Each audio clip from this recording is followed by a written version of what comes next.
নমস্কার বন্ধুরা, Piyali lifestyle with village সকলকে স্বাগত জানাচ্ছি।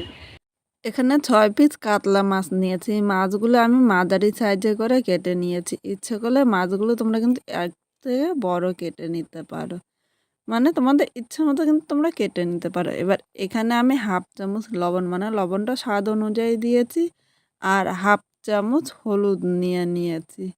এবার হলুদ ও লবণটা মাছের সাথে ভালো করে মেখে নেব।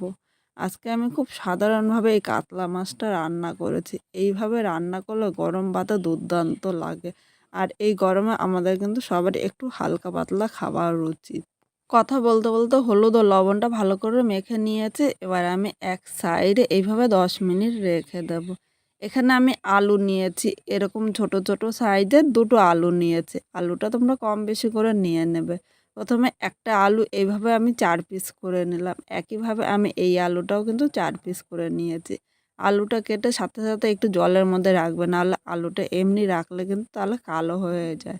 এইভাবে আমি জলের মধ্যে পরিষ্কার জল দিয়ে 2-3 বার ধুয়ে নেব।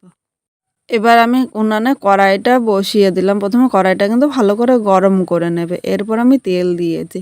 আগে কড়াইটা ভালো করে গরম কর, এরপর তেল দিয়ে গরম করলে অনেক সময় মাছ ভাজতে গেলে দেখা যায় কড়াইয়ের মধ্যে লেগে যায়, কিন্তু এইভাবে গরম করে দিলে কিন্তু একটুও লাগবে না। এখানে তেলটা গরম হয়ে গিয়েছে, এবার নেড়ে চেড়ে মিশিয়ে নিলাম। এখন আমি একে একে মাছগুলো দিয়ে দেবো। এখানে দেখো এক এক করে আমি সবকটা মাছ দিয়েছি। তোমরা তোমাদের সুবিধা মতো কিন্তু মাছটা নিয়ে নেবে। এখানে আমি একটু তেল বেশি দিয়েছি, তাই মাছগুলো আমি একই সাথে ভেজে নেব। এখন মিডিয়াম টু লো করে মাছটা ভাজতে হবে, কারণ কাঠের উনানের জালের কিন্তু তাপটা একটু বেশি থাকে। তাই মিডিয়াম টু লো করে মাছটা 4 থেকে 5 মিনিট হালকা লাল করে ভাজবো। আমার কাছে খুব বেশি কড়া মাছ ভাজা কিন্তু ভালো লাগে না। 4 মিনিট আমি মাছটা ভেজে নিয়েছি। এবার উল্টিয়ে ওই পিঠটা একইভাবে মাছটা হালকা লাল করে ভেজে নেব।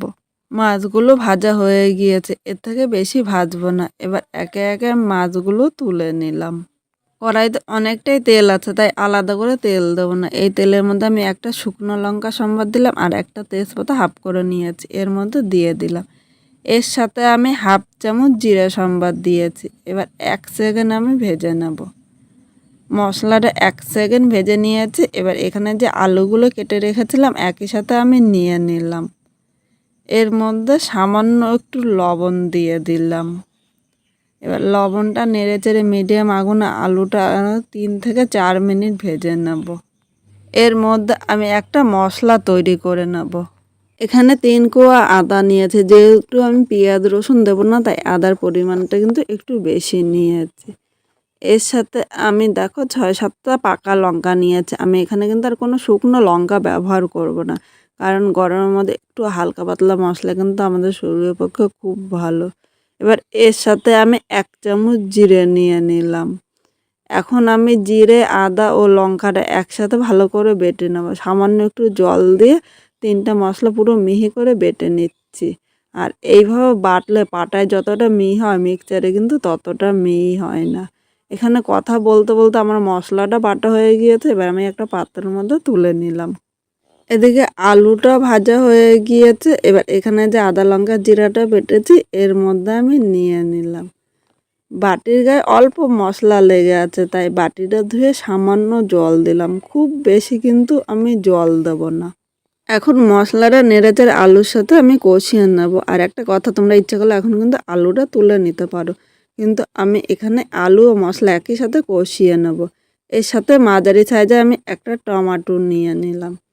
এবার এখানে আমি স্বাদ অনুযায়ী লবণ দিলাম, আর হাফ চামচ হলুদ নিয়ে নিলাম। এখন হলুদ লবণটা ভালো করে কষিয়ে নিতে হবে। যতক্ষণ না মশলা কাঁচা গন্ধ যায় ততক্ষণই কিন্তু মশলাটা মিডিয়াম আগুনে আমি কষাবো। আজকে আমি পাকা লঙ্কা দিয়েছি, তাই এখানে কিন্তু কোনো গুঁড়ো মশলা ব্যবহার করব না। আর এই গরমে যতটা পারবে তোমরা একটু পাতলা ঝোল করে রান্না করে খাবে, দেবে খেতে কিন্তু দুর্দান্ত লাগবে। এখানে কথা বলতে বলতে মশলাটা কষানো হয়ে গিয়েছে, আর দেখো মশলার গায়ে থেকে তেলও ছেড়ে দিয়েছে। এবার এই জায়গায় আমি উষ্ণ গরম জল দিলাম। গরম জল দেওয়াতে ঝোলটা তাড়াতাড়ি ফুটবে, আলুটা সেদ্ধ হয়ে যাবে। ঠান্ডা জল দিলে কিন্তু আলুটা শক্ত থাকবে, ঝোলটা খেতে একদম ভালো লাগবে না। এখন আমি ঝোলটা ফোটা পর্যন্ত অপেক্ষা করব। বন্ধুরা ঝোলটা ফুটে উঠেছে আর এখানে দেখো আলুটাও কিন্তু সেদ্ধ হয়ে গিয়েছে। আর খুব বেশি কিন্তু ঝোল ফুটাতে হবে না। এবার এর মধ্যে আমি একে একে মাছগুলো নিয়ে নিলাম। মাছটা নেড়েচেড়ে ঝোলের সাথে মিশিয়ে নিয়েছি আর 2 থেকে 3 মিনিট ঝোলটা ফুটিয়ে নেব। মানে ঝোলটা যাতে মাছের ভিতরে ঢোকে ততক্ষণে কিন্তু ফোটাতে হবে। আজকে যেইভাবে আমি এই মাছের ঝোলটা রান্না করলাম, তোমরা যদি সেইভাবে রান্না করো অবশ্যই খেয়ে কীরকম লাগলো কমেন্ট করে জানাতে কিন্তু ভুলো না। নতুন কোনো বন্ধু যদি ভিডিওটি দেখতে আসে, ভালো লাগলে একটা লাইক শেয়ার ও কমেন্ট করো, সাবস্ক্রাইব করে পাশে থেকে যাতে এরকম আরও নতুন নতুন ভিডিও আপলোড করার সাথে সাথে নোটিফিকেশান আপনার কাছে পৌঁছিয়ে যায়। এবার 3 থেকে 4 মিনিট মিডিয়াম আগুনে আমি ঝোলটাও ভালো করে ফুটিয়ে নেব। এখানে মাছের ঝোলটা হয়ে গিয়েছে, খুব বেশি কিন্তু আমি ঝোলটা টানাবো না। এবার এর উপর দিয়ে একটু ধনে পাতা দিলাম। তোমাদের কাছে যদি ধনে পাতা না থাকে তাহলে ধনে পাতাটা স্কিপও করতে পারো। এই পরিবর্তে তোমরা কিন্তু একটু গরম মশলাও দিয়ে দিতে পারো। ধনে পাতাটা দিয়ে আমি সাথে সাথে নামিয়ে নেবো, কারণ ধনে পাতাটা দিয়ে আগুনের মধ্যে রাখলে এর গন্ধটা কিন্তু থাকবে না। আজকে আমার এই মাছের রেসিপিটা কীরকম লাগলো অবশ্যই কমেন্ট করে জানাতে কিন্তু ভুলো না। নতুন কোনো বন্ধু এই ভিডিওটি দেখতে আসলে ভালো লাগলে একটা লাইক শেয়ার ও কমেন্ট করো ও সাবস্ক্রাইব করে পাশে থেকো, যাতে নতুন নতুন ভিডিও আপলোড করলে সবার আগে নোটিফিকেশান তোমার কাছে পৌঁছে যায়।